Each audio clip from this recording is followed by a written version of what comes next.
Well, it was somewhere around noon on a Sunday when I got a call from the pastor. He was looking for someone to fix up the old church. It had been sitting up on that hill, abandoned for over 40 years after getting hit by lightning back in '98. It suffered a bunch of fire damage. So, of course, I agreed to help. I knew something was wrong the second I stepped inside, as an inexplicable chill came over me. Anyway, I shook it off and I set to work. As I started tearing up the damaged floorboards, they were all bad. Well, I uncovered an old rat's nest.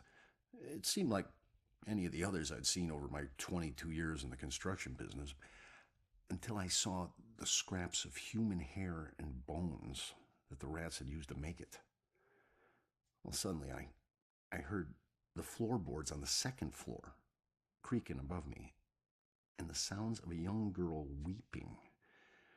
Well, I was worried that the damaged section of the ceiling was going to give way under her weight. So, I yelled, "Hey, stop, come down immediately." Well, my voice must have startled her because she went completely silent. So I got up and I went to look for her. When I entered the room upstairs, though, I was surprised to see it completely empty.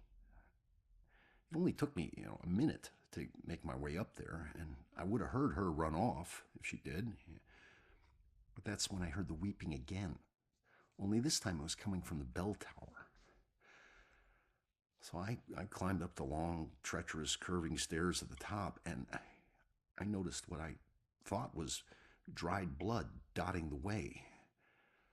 When I finally got up to the belfry, I was just paralyzed with terror. Because lying before me was the withered corpse of a young girl. Judging by her sun bleached clothes and weathered bones, it seemed like she'd been lying there for the better part of those 40 years the place had been empty. The rats, they picked her bones clean.